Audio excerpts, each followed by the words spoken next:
boy, it's a beautiful Hello. day where I am in Los Angeles. How you guys doing today? It's snowing. Snow, It's beautiful. cold here. Cold. Yeah. And Cheryl, you're Uh, swimming later today, or? Yeah, it's beautiful swimming weather. Beautiful day. Beautiful sun, blue sky. It's just not fair. Just that. Just that. Yeah, I have to mention Stephanie's been caught in an impromptu business situation. She won't be able to join us today, unfortunately, and I'm sure she'll be back next week with everything resolved. And today we're going to talk about tips for showing. Yeah, Yeah. preparing for an art show. For our art shows. So I don't have tips for an art show. I have tips for preparing for my workshops, and Yeah. my workshops aren't like anybody else's workshops too. So I don't really know if they're exactly tips. Well, but secrets. What's that? Well, we can expand it a little bit. Preparing for an art event. Are not event, but even so like one of my things that I do is I because sometimes I do it online and sometimes I do it in my studio, and when I'm working, because I work in my studio by myself, and we talked about this a little bit earlier, I don't pick anything up. I just drop things where they are, and it becomes a real mess. And I've got a big studio, and I've got like stations where I'm working on different pieces all around, so I never have to really put anything away. But when people come into the studio, and I'm very averse to having people see my work in the middle.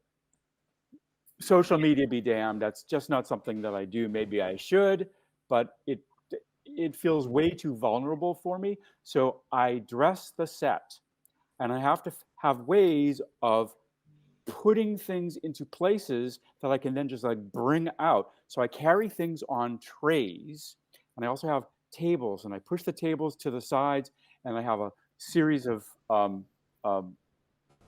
tablecloths. They're called tablecloths. Plastic things I get at we call them 99-cent stores. I don't know what they're called in your area if you even have them. Just so I can cover things up. And no one ever asks me about those. Like they just know, because it looks blank. I use white ones. They're not colorful. It like looks completely neutral. And then I'm able to just put things on. I've got one big wall where I put the work for people to do the process painting work that I facilitate. And it's important that that's all that they see, because one of the components of my workshops are there's no comment. We don't comment on each other's work. And so there are no other distractions for people to bring something else in other than the discussions that we've had and what they're holding inside themselves, and then what the paper can hold for them. So I don't really know if that's a tip, but trays. I find trays to be very, very, very, very useful. Okay. Noted. Noted. And also I use so many different kinds of media. I've got like wet media and dry media, and some things are easier to put away than others. And I also have little wooden bowls that I use a lot of dry pastel to keep the dry pastel in, that's separated by kind of like by color or by piece. Like I pre-select them. I find pre-selecting is also good for me in that way. I don't have to think about it again. It's like I've already got everything written down. Actually write something down first too, much like we do in our Palimpsest stuff. We write down. This sounds like you've got a color strategy working. Okay, that might be. I mean, that's a really good thing that you can actually do with pastels, where you can't necessarily do with oil paint. Yeah. You can actually pick out your color strategy before you start, Yeah. and you can actually spread them out on a tray, and you can almost see, hey, I have got like a stack of blues, and I've got a little bit of the contrast, the oranges and the earth colors to go with it. Yeah. And so therefore my painting will be 80% of the blues and a small amount of the earth colors. So you can actually do a lot with that with pastels, can't you? Yeah. Yeah. Sorry, just an That's true. idea I I got hadn't, from I hadn't really thought of it that way, but it is Cheryl's on the true. way to the art store again. But I just thought about it laying on the tray. You've actually got your color strategy. You've actually worked out, haven't you? Fascinating. And especially with pastels, because see, you can throw them out. Oh yeah. Because often I will do that with oil paint. I'll actually sort of get a color wheel and I'll actually mask off a gamut. Yeah. And then I'll mix up these sorts of colors. But what I'm saying is it sounds easier just to pick them out and throw them on the tray. But it's not, right? Because pastel, like that. paint, you mix them in a string or something like that. It's you've got options with paint that are not, no pun intended, but fluid. You've got a fluid way of relating your colors to each other. Whereas pastel, it's like each one is a discrete thing. Sometimes I just don't have the color. I have to just I like kind that of idea, but having make it it up. kind of like it worked out. It sounds good.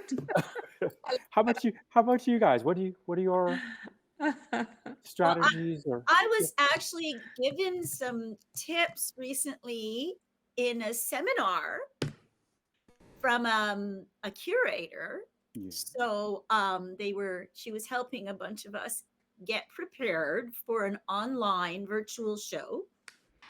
And it was going to be in the format where we would have the opportunity to present, I think, on a minute. I think it was like very short, little blurb about ourselves. And we were given some tips about what should be covered to grab the attention of the collector, viewer, consumer about us ourselves, to sort of help illuminate the artwork. So what the tips was not just talk about technique, because people get lost. So don't just talk. If your materials are unique or special, definitely mention that.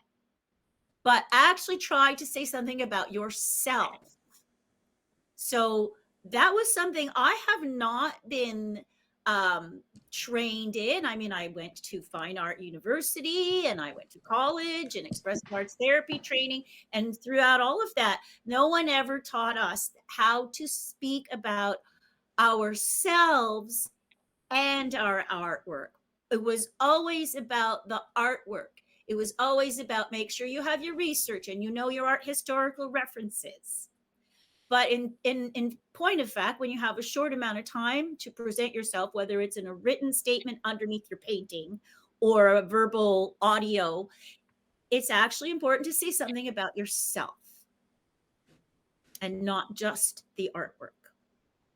Nice. Try to link them together so that the person who's looking at your artwork has some way to differentiate your landscape pastel plein air from someone else's landscape pastel plein air. Huh. Yeah. That's an interesting kind of reach. That's an interesting reach because somebody's pastel plein air and another person's pastel plein air can look very similar with similar art historical reference and training and if they're going to only talk about the materials, it's going to sound the same. It's how do I say something about myself and the materials, myself and the subject matter. See, I've always sort of thought there was no such thing as art, only artists.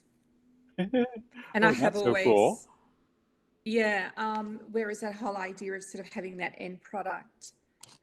And I remember that when we were all involved in a course, when we had to learn about our customer, I actually felt I sort of had like an epiphany of almost, I don't know whether it's so much about your customer. I actually felt that your customer has to learn more about you. I actually felt it was the other way around. I felt that we have to master social media, or our medium is to get ourselves out there so that our customers can relate to us. Yeah.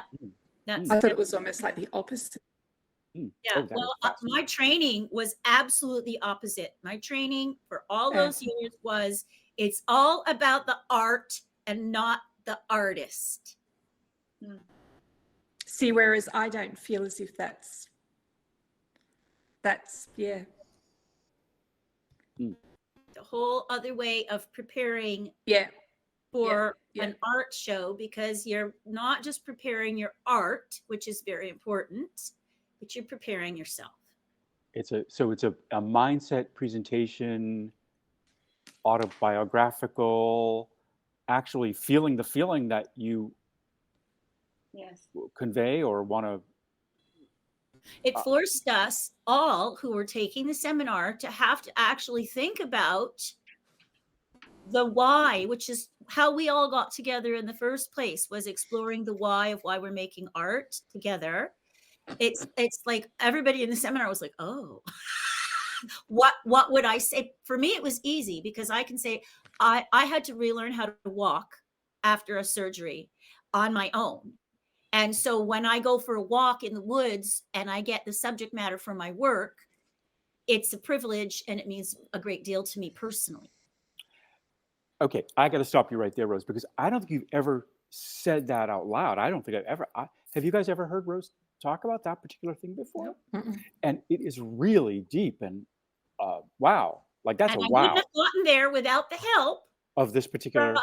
from the curator and the group giving up. We were all giving each other feedback, which is one of the reasons why a group setting can be so helpful sometimes, because then you hear what somebody else says about their work. And one person was talking, they paint about war and how difficult it is to talk about that right now when we have active wars going on and refugees arriving in our shores and people needing help.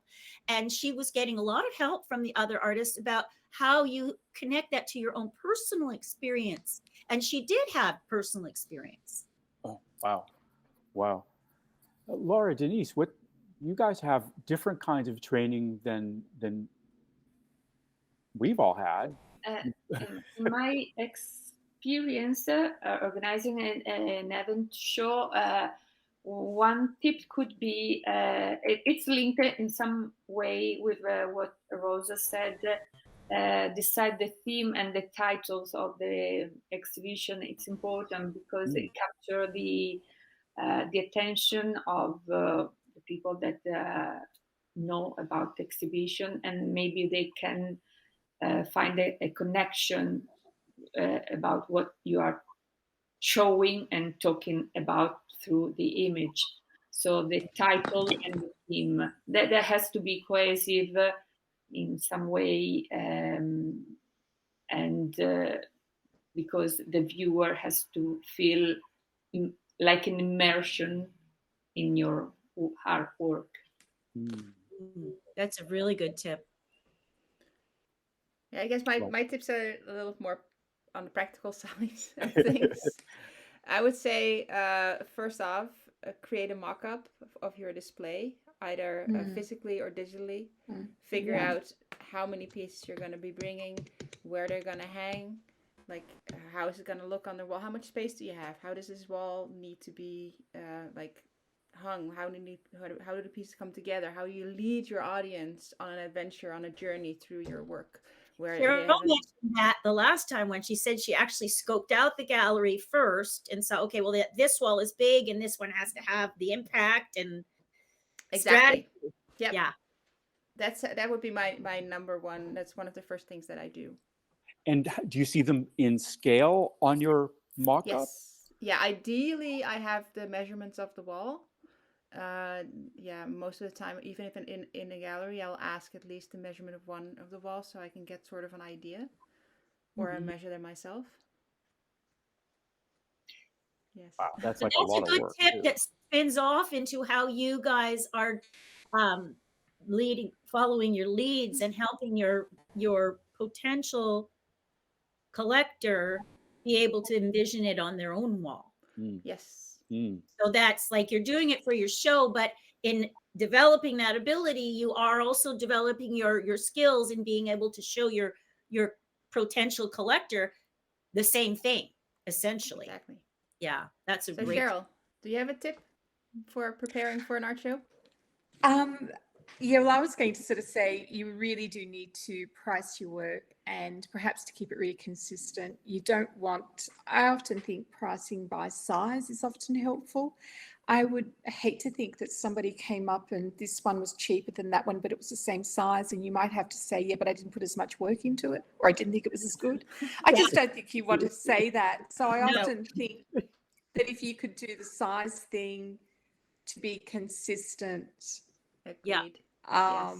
Also do your research about the pricing in your area, right? In your market. Yes. Like real estate. So Yeah.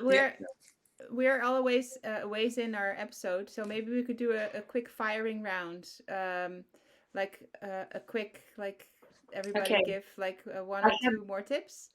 Yes, Okay. I have 2 tips more than Okay.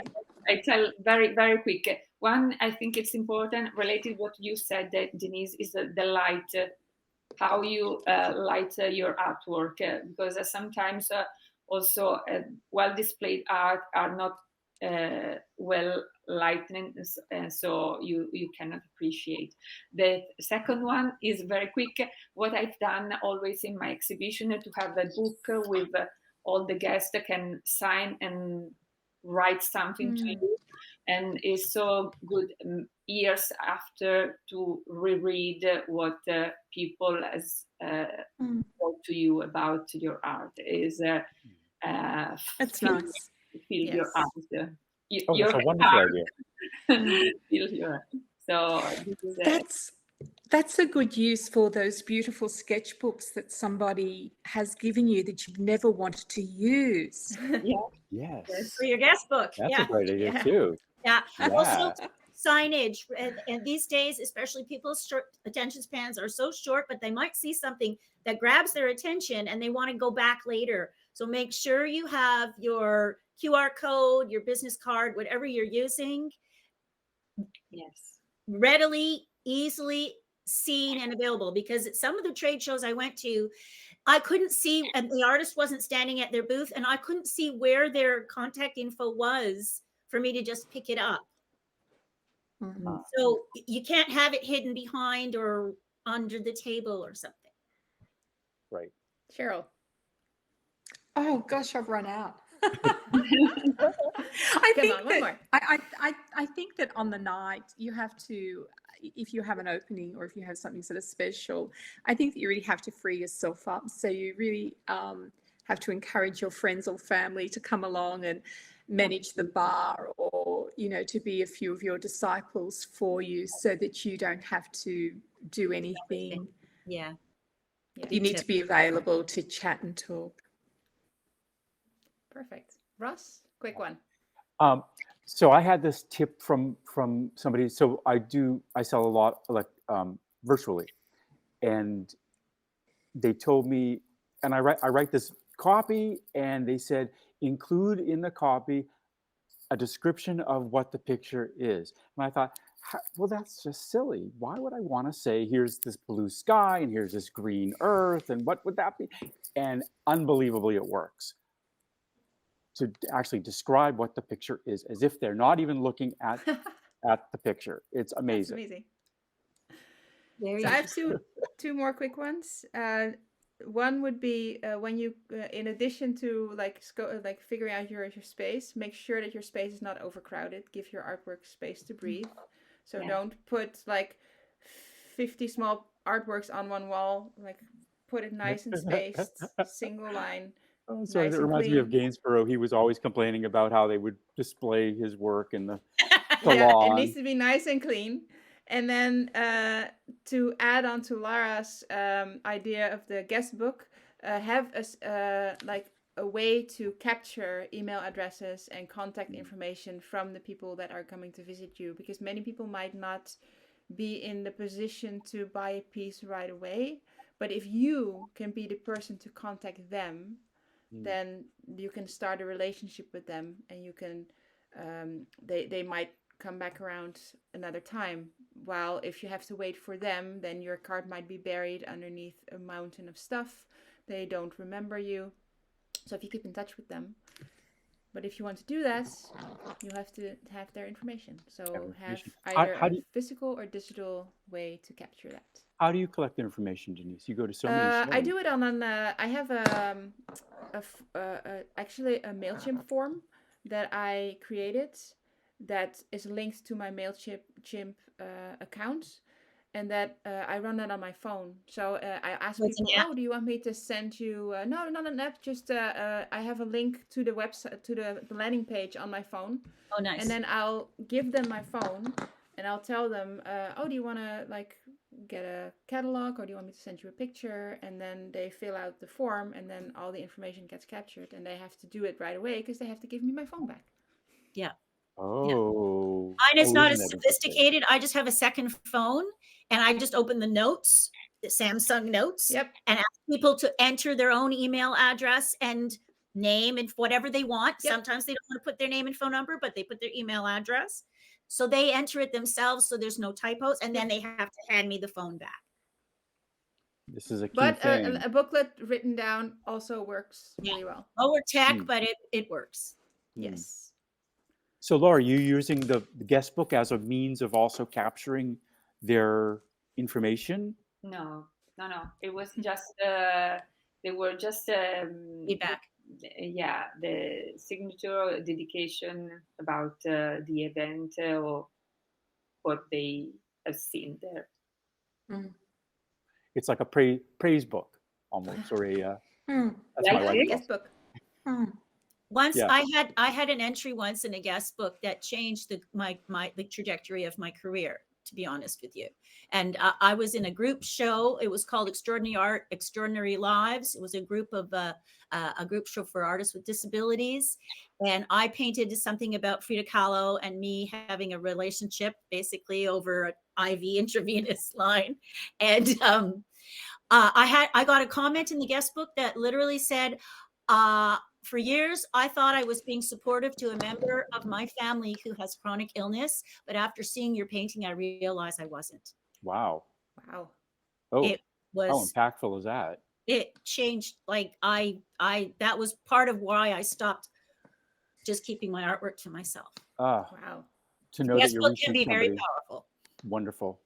Well, I learned a lot today. You guys have great ideas. I'm not surprised, but If Stephanie had been here, we would have even had more. Yeah. more. So come Well, on. if people by have next week. questions, if they Yeah, have questions yes, specifically about preparing for an art show, put them in the comments. We are happy to answer them.